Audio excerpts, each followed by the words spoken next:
Hey everybody, welcome back to the vlog. Thank you so much for joining me for tea time. I really appreciate you being here with me this morning. So today is going to be a Canon RP day. Wow. As of last night, it was released. It was announced, let's say. You can pre-order it now at B&H, at Amazon, over at Aurora, wherever you can pre-order this camera. So today I want to talk to you about it a little bit, about the things that we got right, the things that we got wrong. Who is this camera for? Who is it not for? But before I get into all that, I want to ask that if you have not went over to my website, JCristina.com, ever in the past, please go check it out. I make a lot of photography tools for people like you, and I'm sure there's something there that you might like. My most recent creation is the ACC, or the Aurora Camera Care Kit. That is a camera care kit that allows you to do lens as well as sensor cleaning. So if you haven't cleaned your sensor lately, you really should. These cleaning kits are for APS-C, for full frame, micro four thirds, DSLR, mirrorless, whatever you have, there is a specific bundle for your camera. Now, I make them so they're quick, easy, and safe to use, and more importantly, there's no bottles of cleaning liquid that you gotta fuss with. And just recently, an ambassador over at Leica used one of my products, and they made a really nice blog entry about his experience. He used it on his $6,000 Leica. He absolutely loved it.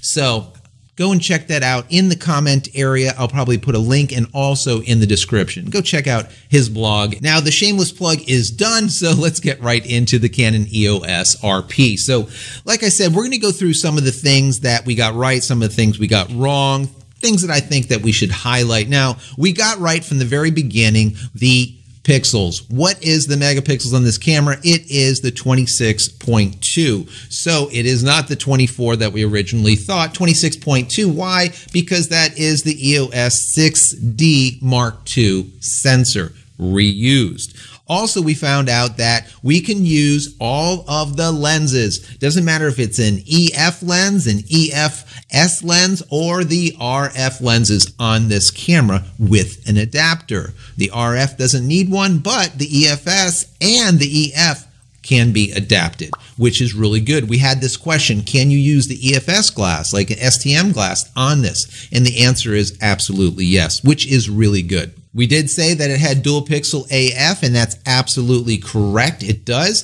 The coverage is 88% of the sensor horizontally and 100% vertically on that AF, on that autofocus coverage, which is really quite nice. Now, it also has its subject tracking modes where you can pick the subject and it will track it, but it also will recognize face and does eye detection. Now, as far as manual shooting, I do like that it also provides focus peaking. So if you're using an older lens, let's say, and you want to go into manual and really dial it in, you can use that focus peaking to make sure that you're dead on when it comes to your focus. That's really good. The sensitivity we got right, which is anywhere from 100 all the way up to 40,000 ISO, which is good.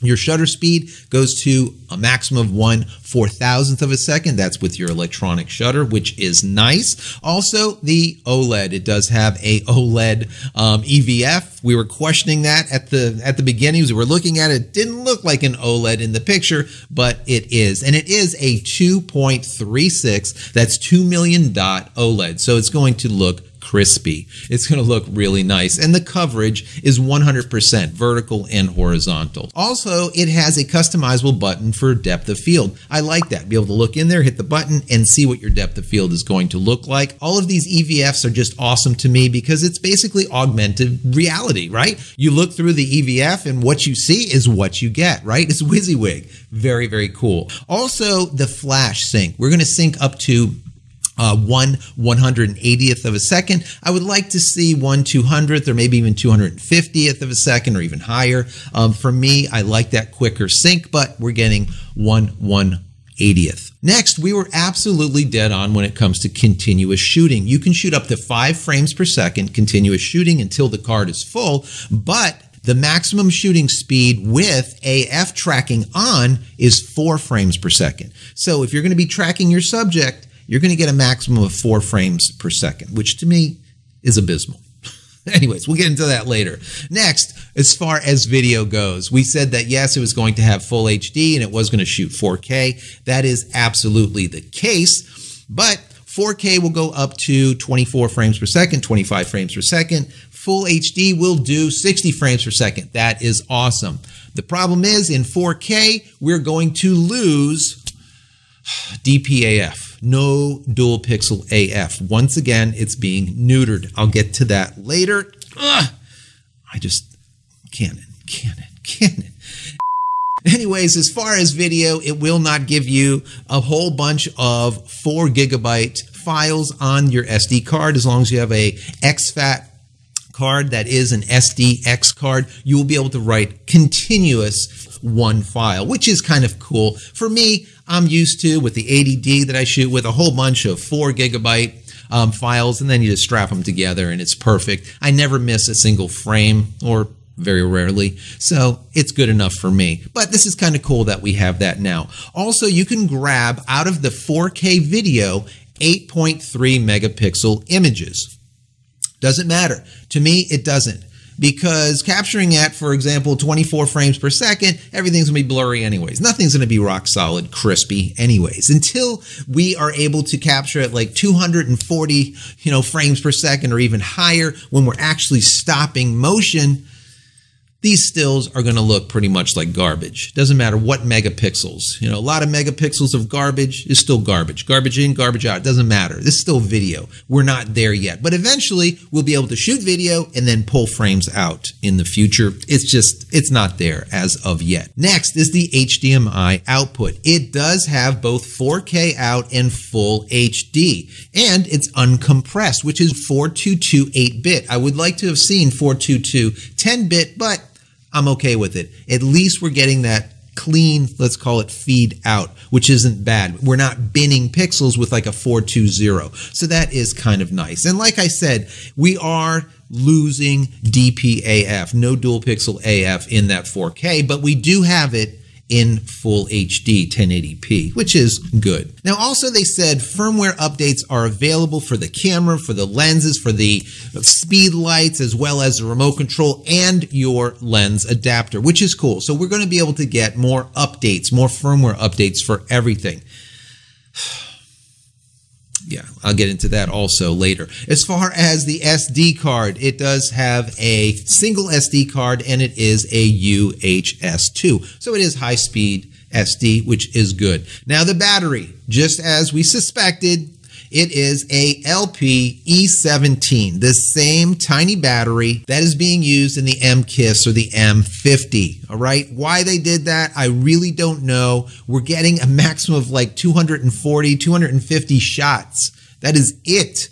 You're going to be going through batteries like chiclets in this thing. So if you have a way to lock it down and you're going to be shooting stuff in studio, I would recommend you plug it in through a USB-C connection and just keep it charging. We also talked about the body being made out of plastic, and I was incorrect. It is being made out of a magnesium alloy along with aluminum and a polycarbonate resin and some fiberglass and whatnot. So there is some magnesium alloy to it, but of course it is not one unibody, let's say, of magnesium alloy. They do that for weight and also to keep the price down. Now, let's get into some costs. Let me give you the breakdown of the pieces and then we'll put them together. Now, the EG-E1, which is the extension grip. And when I saw this, I'm like, wow, is this a battery grip? That would be great. I don't think it is, guys. It's just an extension grip, something that adds some weight, some girth, and a little bit of an extension so it feels more like a DSLR, let's just say. It comes in blue, red, and I believe black, and it's about 80 bucks. All right, the extension, 80 bucks. Remember that. The EF to RF mount, the adapter without a control ring, is 100 bucks. Remember that. Now, if you get it with a control ring on it, it is 200 bucks. And if you get that adapter with the drop-in variable ND filter capability, it's $400. Keep that in mind. Now, the body with the extension grip as well as the mount adapter, the EF to RF, combined is running about $1,300. Now remember, you're getting $100 plus $80. It's like $180. Let's call it an even $200 off with this free stuff, the stuff that they're throwing in. So you're looking at the body coming in at right around $1,100. That is pretty cheap, guys. That is really cheap for a full-frame mirrorless camera. Now, they have another package that gives us the 24 to 105 with all of the same others, the extension grip as well as the EF to RF, the cheaper mount, the one that's $100. Now, that price is going to be $1,700. Now, that lens, that 24 to 105, is a variable f lens. So you're looking at an f3.5 up to 5.6. It is an STM piece of glass, IS, but it is an EF lens. It is not RF glass. So this bundle, they're actually giving you an EF piece of glass that you're going to have to automatically adapt to the camera. Kind of odd, but it's a way to keep pricing down because that lens alone runs about $500, $479, somewhere right around that. So there's a way for them to kind of back you in to this camera with the lens, with the adapter, with the extension at $1,700. So they're giving you approximately $600 worth of stuff, $700 worth of stuff, and they're charging you $1,700 for the package. So once again, you're getting close to that $1,000 mark, maybe $1,050, $1,080, whatever. $1,000 full frame mirrorless camera. Really nice. They have another bundle that includes the same 24 to 105, but this is the straight f4. Now that is a $900 piece of glass. So of course you're going to pay more for the bundle. The bundle would be $2,200. So you're getting approximately $1,080 worth of kickback, let's call it. So you're coming in right around that $1,100 approximately once again for the body. So there's a lot of bundles and there's a lot of different ways that you can buy this camera. But knowing that the camera itself with the EF to RF converter or mount along with that extension grip coming in at, let's say, $1,200, $1,300 is a really good price for what you're getting, we think. It just depends on your use case. Now, before I get into who is this camera for and who is it not for, I want to tell you a quick story and just tell you about a comment that I got in the last video. It was by a guy named Art, and he was telling me about using Fujifilm for the last 6 years and how the firmware does make the camera better. And I said, well, so how? And he was explaining in the comments that basically he purchased a Fujifilm X Pro 2 years ago, and originally it came with 1080p recording only.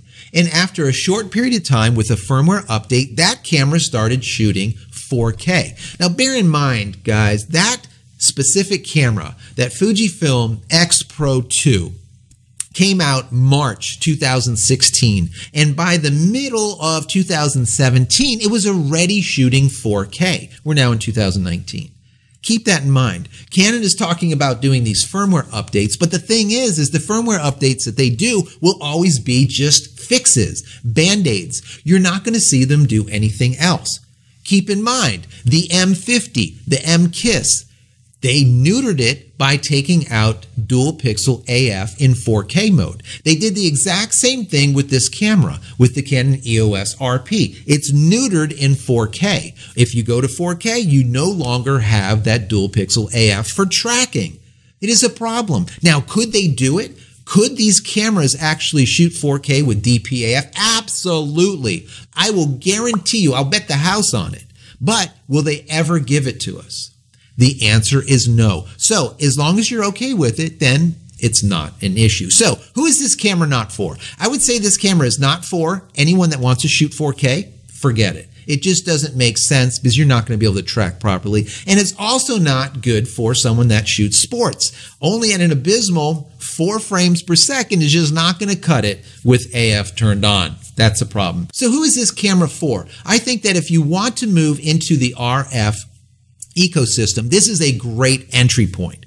Also, you have the ability to use all of your lenses, your EF lenses, your EF-S lenses, as well as the RF new glass on this system. Also, all the photographers that want to move from the M series and maybe have an M6, an M5, or maybe an M50, M-KISS, right? And they want to be able to use all of the glass that Canon has and get away from the M glass that there's really not a lot of. This is a really good way to go, in my personal opinion. Also, I think vloggers will really benefit from this camera that only need to shoot 1080p at 60 frames per second, like what I do with this 80D. This all being said, I want to know what you think. Do you think that this is a camera that's right for you? Do you think that it's not? Is it something that you're looking for?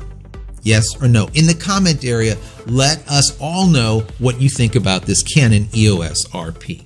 Anyways, if you like the content, as always, throw me a big thumbs up. That would be stellar. And don't forget to smash that subscribe button so you can get all my content when it becomes available, and click the bell icon so when it is available, you will be notified of it. And finally, head over to my website, JCristina.com, where you can find all the photography tools that I've invented for you and me over the years. And hopefully there's something there that you might like. And if there is, please pick it up and support me. That would be awesome. That's it, guys. I'm out of here for yet another vlog. We'll see you in the next one. Take care.